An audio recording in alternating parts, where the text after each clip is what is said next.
Madame, Messieurs, merci de nous retrouver dans le cadre de votre émission. Ça faisait quand même quelques semaines où on n'a pas eu à vous présenter un nouveau numéro, mais ça y est, c'est fait. On a eu le temps peut-être de nous reposer, le temps de consolider un peu la santé et de reprendre avec nos bonnes vieilles habitudes, celle de vous parler de différents sujets d'actualité de l'heure ici en République démocratique du Congo, en analysant froidement ce qui se passe ici au pays. Et aujourd'hui, nous allons parler de l'élection locale, municipale et urbaine. Auront-elles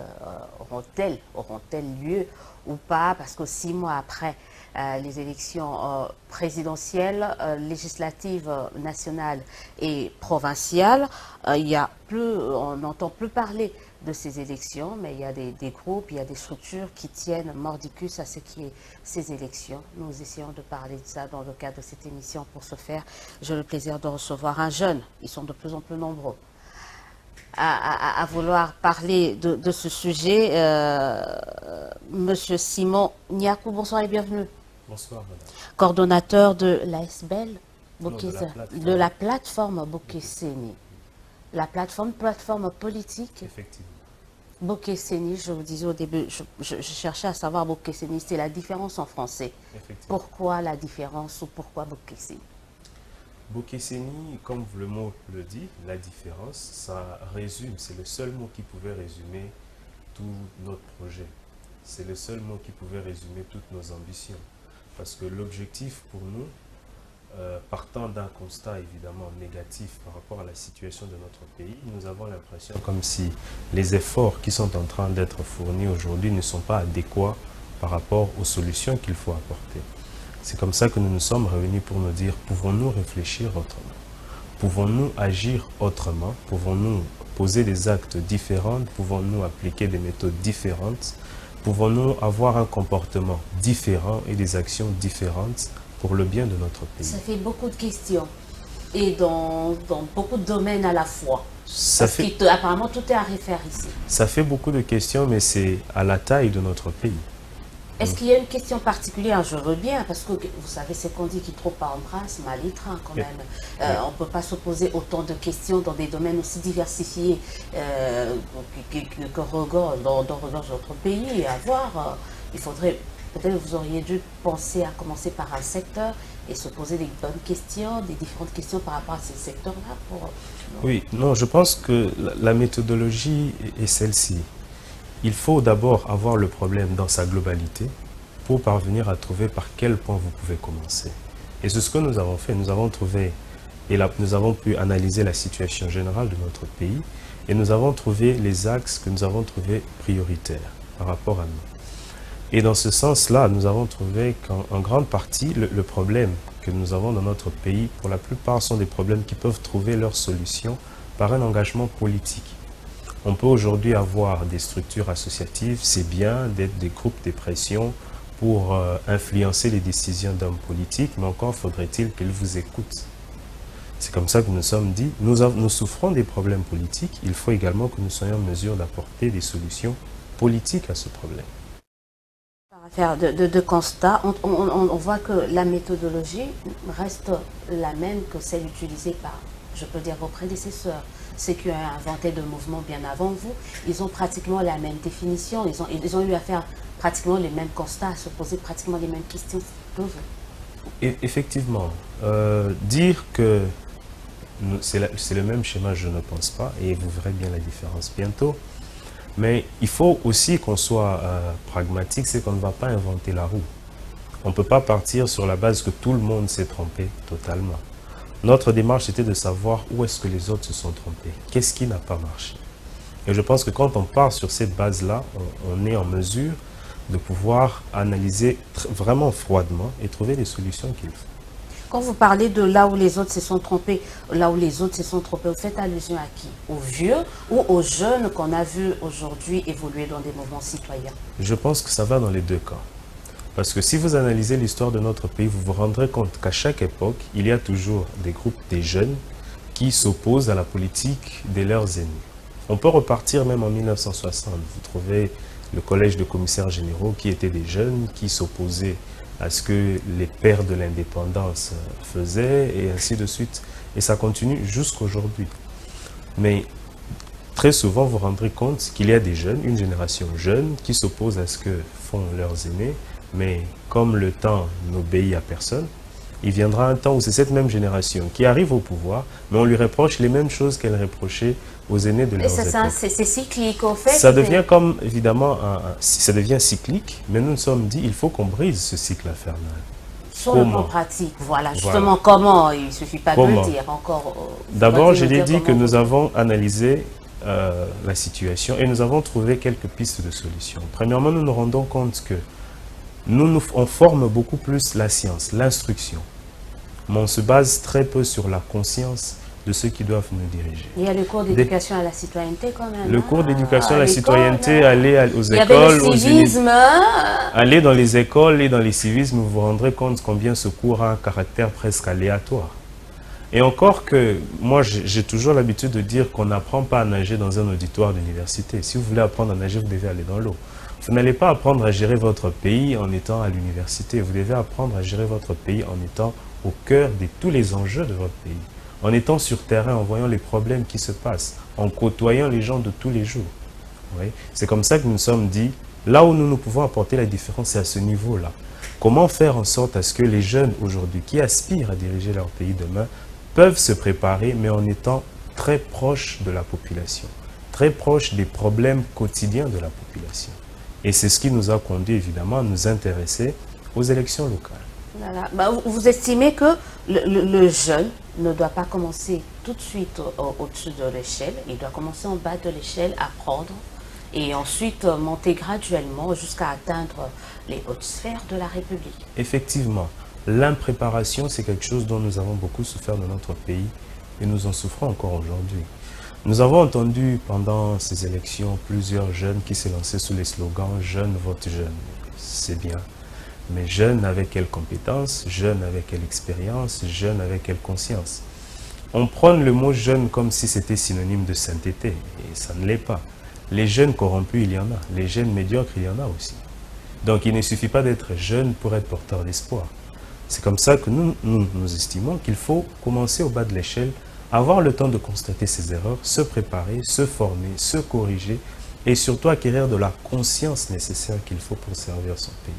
Parce que lorsque vous travaillez notamment pour votre commune, par exemple, vous êtes au courant de tous les problèmes du quotidien. Vous n'êtes pas dans une salle au palais du peuple climatisé, non, vous êtes au quotidien de l'insalubrité de vos quartiers, des coulounas de vos quartiers, de tous les désordres qu'il y a dans nos quartiers et vous vivez cela, vous travaillez dans cela. Vous voyez, ça vous permet, même si demain vous atteignez des sphères plus élevées, mais vous avez la parfaite maîtrise de ce qui se passe concrètement sur terre. Est-ce que vous ne sous-estimez pas les jeunes que nous sommes, que vous êtes?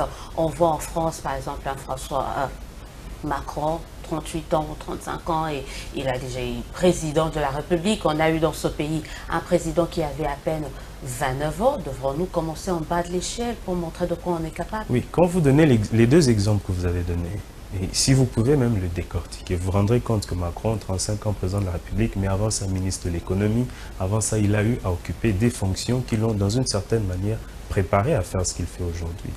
Si vous prenez le cas du président Joseph Kabila, 29 ans président de la République, mais avant ça général des forces armées, chef d'état-major forces terrestres, donc il y a une certaine préparation. Vous voyez, on ne peut pas s'improviser. Vous faites votre travail, on ne sait où, qui n'a rien à voir avec la gestion de l'État. Et puisque vous avez accumulé un peu de moyens, parce qu'on vous appelle préso au quartier, vous vous improvisez candidat député national. Vous pouvez vous faire élire. Mais qu'est-ce que vous direz lorsqu'on doit réfléchir sur la défense de notre pays, sur le budget de la République, sur la réforme de l'éducation, sur l'économie nationale? Tout cela, ça s'apprend. Ça peut s'apprendre également dans des cabinets politiques, c'est pas seulement dans les élections, c'est pas seulement en occupant un poste dans les locales, urbaines ou municipales qu'on peut apprendre. On peut apprendre dans une entreprise, on peut apprendre en étant... voilà. Est-ce que c'est la voie indiquée? Ça peut s'apprendre effectivement dans les cabinets politiques, évidemment. Mais pourquoi est-ce que nous évitons cette voie? Parce que d'une part, vous avez parlé des jeunes, l'on se met à critiquer nos aînés qui nous précèdent, on leur reproche de tous les maux, et nous devons encore aller auprès d'eux pour apprendre. Ça veut dire que nous allons apprendre quoi? Si Donc vous il faut qualifiez... apprendre nous-mêmes. Donc il faut, comme ils ont eu à échouer, on guillemets nos vieux, on dit, bah écoutez, vous n'avez plus rien à nous enseigner. Non, il y a toujours quelque chose à tirer de cela, mais nous disons, il faut que nous soyons, il faut toujours dans toute chose que l'on fait avoir sa propre appréhension. Vous voyez? Il faut avoir sa propre appréhension, il faut avoir sa propre expérience des choses. Les cabinets politiques aujourd'hui, c'est bien, mais quand on va dans un cabinet politique, ce n'est pas pour tâtonner. On va dans un cabinet politique pour apporter de l'expertise que l'on a. D'abord apprendre quand même. On quitte l'université, on vient dans un cabinet, on apprend, et puis après on devient expert aussi. On ne va pas apprendre dans les sphères les plus élevées de notre pays. Vous n'allez pas apprendre... Un cabinet politique n'est pas... Vous n'allez pas apprendre la politique en étant conseiller au ministère des Affaires étrangères ou de la Défense, non. Là, on gère des grands enjeux de la République. C'est ce que nous ne voulons pas. Nous ne voulons pas cette impréparation-là. Nous voulons avoir des jeunes qui commencent au bas de l'échelle, qui apprennent à ce niveau-là, qui apprennent à gérer leur commune. Vous prétendez être en mesure de gérer votre pays, mais gérez votre commune. On vous jugera par vos résultats. On peut aller même plus loin, gérer votre famille, gérer votre quartier. Les quartiers, d'une part, oui, mais par rapport à l'organisation administrative de notre pays, nous avons trouvé que c'est mieux de commencer par les communes au regard de la nature juridique que les textes de notre pays confèrent à nos communes, les entités territoriales décentralisées. Elles bénéficient d'une certaine autonomie de gestion, d'une autonomie financière, contrairement aux quartiers qui sont des entités déconcentrées, qui ne sont que le relais du pouvoir central. Ouais. Donc aujourd'hui, les communes, les lois de notre pays ont donné beaucoup de pouvoir à nos communes. Elles leur ont également donné beaucoup de compétences. On ne le sent pas, on sait que dans nos communes, avec le bourgmestre, dès que ça ne va pas, on renvoie la balle au gouverneur, le gouverneur renvoie la balle.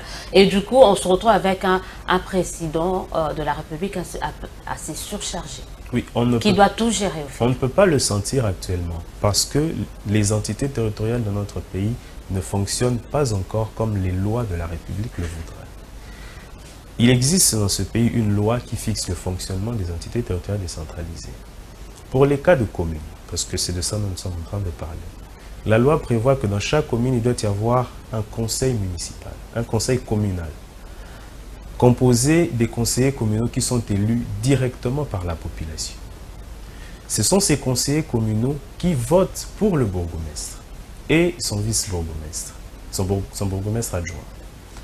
Le bourgmestre, à son tour, va nommer un collège exécutif communal, qui est un peu comme son gouvernement de la commune. Vous voyez, donc d'une part, nous avons une assemblée délibérante qui contrôle le bourgmestre, qui approuve son programme, qui approuve son budget et qui peut le sanctionner en cas de faille. Ouais. Et nous ne l'avons pas. Aujourd'hui, nous avons des bourgmestres dans nos quartiers. Est-ce que nous connaissons leur programme? Est-ce que nous connaissons le budget dont ils disposent? Mais est-ce que la République démocratique du Congo est à même de se doter d'autres institutions encore plus coûteuses que ça ne l'est aujourd'hui? On voit ce que ça coûte à la République d'avoir l'Assemblée nationale, d'avoir les assemblées provinciales. À cela, ajouter un conseil municipal avec ça. Est-ce qu'on a les moyens d'avoir tout ça? La question ne devrait pas être de est-ce qu'on a les moyens. La question devrait plutôt être est-ce que ça en vaut la peine? Est-ce que ça en vaut la peine? On se plaint aujourd'hui de ne pas avoir... Est-ce que ça en vaut la peine? On n'a pas d'argent. Si, ça en vaut la peine parce que nous ne pourrons pas, madame, nous ne pourrons pas nous développer si ce développement ne part pas à la base. Si ça ne part pas de la population. Parce qu'aujourd'hui, Kinshasa est grand, on veut le développement de Kinshasa. Mais Kinshasa, c'est quoi? Vous voyez Kinshasa comme une seule entité, mais moi je vois Kinshasa comme 24 communes. Alors, au lieu de penser à un développement qui part du gouvernorat de la ville de Kinshasa et atteint toutes les communes, n'oubliez pas que nous avons des communes dans notre ville ici qui ont des tailles des villes. Vous voyez? Au lieu de partir du pouvoir au niveau du gouvernorat de Kinshasa vers chacune des communes, nous pensons que si chaque commune est bien gérée, si chaque commune fonctionne bien, eh bien, la salubrité dans chacune des communes, c'est la ville de Kinshasa. Mais en attendant qu'on puisse arriver à cette gestion efficiente et efficace à la base, il faudrait bien que le gouvernement central ou quand même que l'État congolais puisse appuyer l'action ou appuyer l'installation de ces conseils municipaux. Est-ce qu'on en a le moyen? Regardons-nous en face, on ne produit rien avec un budget à peine de 5 milliards et encore faudra ajouter. On se demande, la question, c'est de savoir, on peut se passer de certaines institutions. On peut se passer de certaines institutions, mais pas des institutions à la base. La question, c'est de savoir l'argent, certes, il n'y en a pas beaucoup, mais à quoi est-ce que nous les utilisons? Il faut voir les dépenses d'autres institutions du pays. À mon humble avis, j'estime que c'est beaucoup plus opportun pour nous d'avoir des conseils communaux dans chaque commune plutôt que d'avoir une Assemblée nationale beaucoup plus coûteuse. Je ne dis pas que j'en doute de la pertinence. Vous voyez? Le plus important pour nous devait être de commencer à ce niveau-là. Vous savez, si l'administration locale fonctionne bien, ça alourdit la tâche des institutions au niveau central. Ça alourdit la charge des institutions au niveau provincial. Imaginez si, ici, à la ville de Kinshasa, nous avons toutes les 24 communes qui fonctionnent correctement, pourquoi est-ce que vous vous inquiéterez de la tâche du gouverneur de la ville de Kinshasa? Et si, en définitive, nous avons chacune des 26 provinces qui fonctionnent bien, vous comprenez que la tâche du gouvernement est allégée. Nous avons renversé les priorités. Nous commençons vers des postes de prestige parce que les acteurs politiques veulent occuper des postes plus grands, avoir des grosses rémunérations, et on néglige les secteurs de développement. On néglige ce qui doit être la priorité des priorités. En 2006, il n'y a pas eu les élections locales, municipales et urbaines. En 2011, pareil. Vous êtes inquiet pour 2018? Nous sommes inquiets, mais je dirais beaucoup plus. Vous devrez l'être d'ailleurs. Pourquoi je dis vous êtes... Non, vous devrez être inquiet quand même. Parce que 6 mois après, on ne parle même pas de ça. Je ne pense pas que j'appellerais ça inquiétude. Je dirais beaucoup plus que nous sommes cette fois-ci motivés à forcer pour que ces élections puissent avoir lieu. On n'en parle pas, hier on n'en parlait pas, mais aujourd'hui nous en parlons. La preuve, c'est ce que nous sommes en train de faire ce soir. Et nous, Bokesenu, nous descendons partout, à travers la ville de Kinshasa, partout, nous installons nos bases, nous passons par les médias, nous organisons différents types d'actions et nous allons passer à une autre vitesse bientôt pour exiger la tenue de ces élections. Et je peux dire que c'est un peu à notre actif aujourd'hui de constater que plusieurs structures ont répondu à notre appel. Plusieurs structures associatives, des groupes de pression qui aujourd'hui également se joignent à nous pour réclamer la tenue de ces élections. On a vu, hein, avec la Synco et les églises du Christ au Congo, lancer une campagne de sensibilisation pour demander ou exiger la tenue de ces élections d'ici décembre 2019. Mais attends, le moyen, on va revenir sur la problématique de moyens, il faut 4 milliards, c'est quoi 400 millions 400 millions, je crois, et il y a Ebola dans l'Est, il y a la malnutrition. Le pays a d'autres priorités. Il y a Ebola, il y a la malnutrition, il y a plusieurs priorités. Il y avait Ebola avant les élections présidentielles. Il y avait la malnutrition avant les élections législatives nationales. Surtout l'insécurité, je crois qu'on doit se recentrer sur l'insécurité. Oui, c'est ce que je dis. Il y avait l'insécurité avant d'avoir les élections présidentielles et législatives nationales. Pourquoi est-ce que nous avons accepté, malgré toutes les priorités que nous avions, d'organiser les élections présidentielles, législatives nationales et provinciales? Et aujourd'hui, on veut brandir ces difficultés comme obstacle pour ne pas avoir les élections municipales. C'est comme si nous sommes en train de considérer que les élections municipales sont beaucoup moins importantes que les précédentes. Bah on a réussi à se passer de ces élections pendant deux législatures. Et nous avons vu et troisième législature, il y aura, comme dirait quelqu'un, il n'y aura pas mort d'homme, le ciel ne va pas tout tomber dessus. Nous nous sommes passés de ces élections pendant 2 législatives et nous avons vu les conséquences. Dire qu'il n'y aura pas mort d'homme, non. Il y a mort d'homme. Pourquoi? L'une des causes principales de la mortalité dans notre pays, c'est la malaria. Causée par quoi? Des moustiques, ça vient de quoi? De l'insalubrité qu'il y a dans nos quartiers. Vous voyez? Ce n'est pas au Sénat de résoudre le problème de la salubrité dans notre pays. C'est à nos bourgmestres. Et nous ne gérons pas cela, nous négligeons cela. Et chaque jour, les gens meurent des maladies qui ont été totalement éradiquées ailleurs. Le choléra, la malaria, et ainsi de suite. Vous voyez, ça tue, ça nous ronge beaucoup plus qu'on ne le pense. Même le problème de sécurité aujourd'hui. On a, je ne sais pas quand on parlait de sécurité, il y a 2 volets. D'une part, il y a les groupes armés dans certains coins de notre pays, mais il y a même l'insécurité, le banditisme urbain dans notre pays. Si vous avez une autorité administrative comme un bourgmestre compétent dans une commune, parce que les lois de notre pays donnent au bourgmestre la charge d'assurer la sécurité dans sa commune. Et pour cela, on met à sa disposition des unités de la police nationale qu'il peut organiser pour assurer la sécurité dans sa commune. Ça veut dire qu'un bourgmestre compétent, qui est contrôlé par un conseil communal, peut bien lutter contre l'insécurité. Vous pensez qu'aujourd'hui, le gouverneur de la ville de Kinshasa connaît partout où se trouvent les bandits à Kisenso, à Kimbantik, à Kalam, à Yolo? Mais le bourgmestre qui a une sphère plus petite est en mesure de connaître cela. Alors, revenons dans la pratique, comment s'effectuent ces élections, parce que beaucoup ignorent. Hein. Oui. On entend parler des élections locales, urbaines, communales. Contrairement aux élections législatives, provinciales et nationales, on sait que c'est à suffrage direct. Mais pour le reste, les trois autres, comment ça se passe sur le plan pratique et constitutionnellement? Selon ce qu'exigent les lois de notre pays, je vous ai dit qu'il y a 4 types d'entités territoriales décentralisées. Il y a les communes, les secteurs, les chefferies et les villes. Le peuple vote par suffrage universel direct les conseillers au niveau des communes, des secteurs et des chefferies. Les conseillers au niveau des communes, les conseillers communaux, vont voter pour les bourgmestres de communes, mais dans les cas des villes autres que la ville de Kinshasa, les conseillers communaux vont également voter pour des conseillers urbains. Et ce sont ces conseillers urbains qui votent pour le maire des villes. Ce qui va se passer dans les villes telles que Lubumbashi, Goma, Matadi et ainsi de suite. Les conseillers des secteurs et les conseillers de chefferie votent pour le chef de secteur. Vous voyez, au niveau des chefferies, on applique un peu du droit coutumier. Voilà. Donc, d'une manière pratique, c'est comme ça que ça se passe. Donc, il faut que les élections puissent avoir lieu dans toutes les communes qu'il y a dans notre pays, dans les secteurs et dans les chefferies, pour qu'au second degré, nous puissions avoir des élections au niveau urbain. Il y a le spectre de la corruption qui plane encore et la crainte, c'est de voir cela se reproduire dans le cadre de ces élections, si elles auront bien lieu un jour. Hein. Et ça peut motiver certains à dire, parce qu'on n'a pas encore mis les garde-fous pour lutter contre la corruption, il serait peut-être plus utile et avantageux de ne pas organiser ces types d'élections pour qu'on ne crie pas encore à la corruption. Les garde-fous contre la corruption, je pense que nous nous plaignons de la corruption de notre pays depuis notre indépendance. Et donc, c'est pour dire que d'une certaine manière, je m'inscris en faux de dire que ça constitue un obstacle pour organiser ces élections. Mais la corruption, c'est dans l'esprit des gens.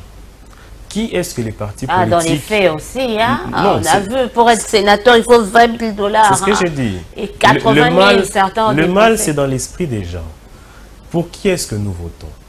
Qui est-ce que les partis politiques alignent comme candidat? Quelle formation ils ont? C'est la problématique que je vous ai dit tout à l'heure de la conscience. Les partis politiques aujourd'hui forment-elles la conscience de leurs membres? Nous avons vu ici, il n'y a pas longtemps, certains partis politiques qui dénonçaient la corruption dans les chefs de leurs propres élus. C'est une irresponsabilité énorme. Comment est-ce que vous avez aligné des gens, vous avez financé leur campagne sans vous assurer de leur moralité? Ça pose un problème. On se demande quelle formation vous avez dans ces partis. C'est comme ça que je vous ai dit, Bokeseni pour nous, c'est d'abord avant tout une école. De former la conscience des gens. De leur montrer la réalité de notre pays. Où est-ce que nous en sommes? Où est-ce que nous devions être? Où est-ce que nous allons? Il faudrait carrément formater la conscience de l'homme complet. Formater, c'est trop dire. Parce que tous ceux que nous rencontrons, ceux avec qui nous sommes, nous sentons un certain amour de notre pays. On sent l'amour de notre pays. Mais il faut voir... Mais ce n'est pas suffisant. C'est pas suffisant et c'est pour ça que nous y travaillons. C'est pourquoi nous ne voulons pas que les jeunes aujourd'hui aillent encore dans ces partis qui brillent par la corruption. C'est comme ça que nous voulons, réunissons-nous entre nous, ressaisissons-nous, voyons là où les autres ont échoué. Qu'est-ce que nous pouvons apporter? Voilà pourquoi le nom de la différence. Comment pouvons-nous agir différemment? Il n'y aura pas une guerre de leadership, une guerre d'ego. Ça souvent aussi entre jeunes, hein? C'est bien beau dire rassemblons-nous, mais qui sera le président? Pourquoi lui, pourquoi pas moi? Et puis voilà pourquoi on a eu, par exemple, tout ce mouvement, comment on appelle, les mouvements des activistes, le mouvement citoyen. Chacun, c'est un peu la wengetisation, comme on le dit maintenant, de la sphère politique. Chacun veut être appelé préso. C'est un défi quand même assez utopique. Oui, ce n'est pas utopique. C'est un défi, certes, mais ce n'est pas utopique parce que lorsque l'on comprend ce pourquoi on se bat, je pense que quelquefois, ça brise notre orgueil personnel. Vous me voyez aujourd'hui coordonnateur de Bokisseni, ça ne veut pas dire que j'en suis l'initiateur, père fondateur, pas du tout. Ah, ça, on n'en saura jamais, on le verra une fois que vous serez... ça ne veut pas dire non plus que je suis... Après, on entendra comme quoi, c'est mon truc à moi, Bornanga, quand même, dire le quinoa. Déjà que si je le dirai plus tard, ça veut dire que vous me brandirez les images de cette émission pour me contredire. Je disais que je n'en suis pas le père fondateur. Je ne suis pas non plus les plus intelligents de tous les membres. Mais ça veut dire que nous nous sommes mis ensemble. Déjà que Bokisseni, comme je le dis, c'est une plateforme qui réunit plusieurs structures en son sein, qui se sont mis d'accord pour désigner l'un de leurs comme leur représentant.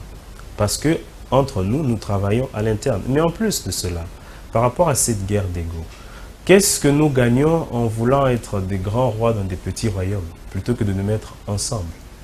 Vous voyez? Il y a toutes ces structures, mais qu'est-ce qu'elles ont à leur actif? Qu'est-ce qu'elles ont à leur actif? Vous voyez, ça pose un problème. Ils ont réussi à faire en sorte qu'il n'y ait pas de troisième mandat. Vous parlez des mouvements citoyens. Certains, avec leur... Ils ont quand même réussi à faire qu'on ait des élections. Effectivement, nous n'allons pas nier leurs efforts. Mais ce que nous nous disons, c'est quoi? On peut se battre pour qu'il y ait des élections, mais pour que qui soit élu? Qu'est-ce que l'on gagne? Est-ce qu'on ait des élections pour qu'il y ait de la corruption dans ces élections?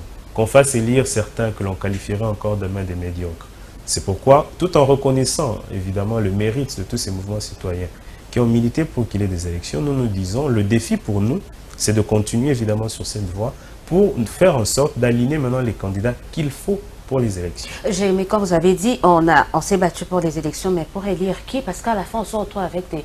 On a élu le père, le fils, la mère... Et tout ça, c'est maintenant qu'on se rend compte comme un homme, on a élu des familles. Effectivement. Ça pose un problème. C'est pourquoi je vous ai dit comment fonctionnent nos structures politiques. Comment est-ce que vous pouvez être dans un parti politique et avoir milité pendant 10 ans, mais au finish, au moment des élections, c'est l'autorité morale du parti qui s'aligne. Il est candidat lui-même député national, provincial, sénatorial, partout. Et au niveau provincial, c'est son fils, national, c'est son frère, sénatorial, c'est sa femme, ainsi de suite. Pourquoi est-ce que vous vous battez? Pourquoi est-ce qu'ils se battent dans ces partis politiques? Beaucoup aujourd'hui vont dans des partis politiques en espérant un boom dans leur carrière professionnelle. Les gens une intégration dans le cabinet une fois que l'autorité morale, qui est comme le soleil et qui donne la lumière à tout le monde. Vous voyez, c'est médiocre. C'est médiocre. Nous voulons combattre ça. Et c'est pour ça que nous avons dit, nous voulons apporter la différence. Alors, les jeunes qui portent ces critiques assez sévères, par exemple à l'endroit de l'actuel Premier ministre qui venait d'être nommé, à l'endroit des membres de conseil d'administration ou de quelques membres de conseil d'administration, si bien de la SNCC et de la GECAMIN, ont tort de s'en prendre à ce vieux, parce qu'ils ne sont pas mieux jusque-là. Nous n'allons pas aller dans les jugements des intentions des uns et des autres. C'est vrai que nous pouvons comprendre leur frustration. Nous pouvons comprendre leur frustration parce qu'on ne peut pas non plus se dire qu'il n'y a pas des jeunes compétents. On ne peut pas non plus dire qu'il n'y a pas des jeunes qui ont quand même une certaine expérience pour gérer les choses. Mais pas avec une carrure d'être Premier ministre ou d'être PCA. Il y a toujours des oiseaux rares, soyez-en sûrs. Il y a toujours des oiseaux rares dans notre pays. Vous avez dit vous-même que nous avons eu un président à 29 ans. Donc il y a toujours des oiseaux rares. Nous pensons qu'on pouvait en trouver. Mais arrêtons de nous battre pour ce qui est déjà acquis. Le Premier ministre Ilunga aujourd'hui, il ne sera pas là éternellement. Mais après lui, qui va le remplacer? Qui sont ces jeunes que vous voyez dans votre imaginaire? Vous ne citerez pas les noms, mais qui sont ceux-là? Échoués, hein, les dernières élections, curieusement, la plupart qui étaient dans les partis politiques, je ne me rappelle pas, la plupart n'ont pas. Vous comprenez qu'il y a un problème. C'est pas pour me moquer d'eux, mais on se dit, mais comment expliquer que ces jeunes qui ont passé tout leur temps, qui ont investi, mais curieusement, parmi eux, presque personne n'a été élu. Hein. C'est ça le problème. Et comment est-ce que vous allez combattre ceux qui sont là? Qu'est-ce que vous faites aujourd'hui pour que demain vous soyez Premier ministre? C'est tout le problème. Aujourd'hui, vous pouvez critiquer. Il y a une mentalité que nous voulons combattre aujourd'hui qui est entrée dans le chef de tous les jeunes. C'est l'esprit de la mendicité. Et la mendicité même en politique. Vous trouvez des jeunes qui se réunissent, ils font leur action. Non, nous, association des jeunes, élites de je ne sais quoi, nous exigeons que le président de la République nomme des jeunes. Mais le président de la République ou le Premier ministre qui doit nommer, il va nommer ceux qu'il estime les plus compétents. Si vous êtes parmi les plus compétents, il n'aura pas d'autre choix que de vous nommer. Vous voyez? Donc on doit mettre fin à ces histoires-là. Les associations des jeunes pour le soutien des actions de... Les des amis flatteurs, de... des C'est de la flatterie, à notre avis, c'est l'esprit de la mendicité que nous sommes en train de nourrir au lieu de nous former sérieusement pour gérer. Et ça ternit l'image des jeunes quand même. Énormément.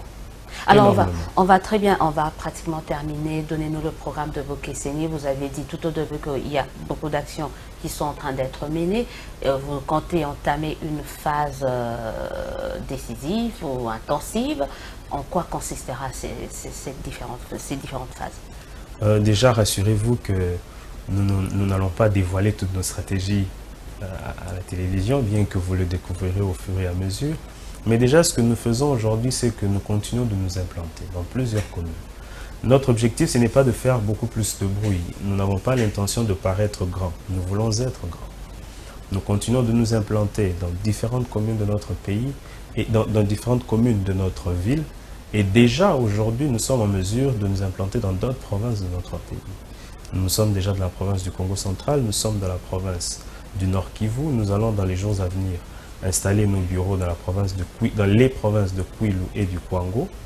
Mais aussi, nous allons mener plusieurs actions au niveau de différents groupes qui sont surtout concernés véritablement par l'action des communes. Et ces actions-là, c'est focalisé sur le secteur ou l'aspect politique où vous comptez étendre cela dans d'autres secteurs de la vie. Non, notre priorité aujourd'hui, c'est d'abord, comme nous l'avons dit, c'est la formation, mais aussi sur la tenue des élections municipales. Si vous m'accordez 30 secondes, ce que fait Bokesseni, c'est quoi? Nous avons élaboré un programme type de gestion des communes.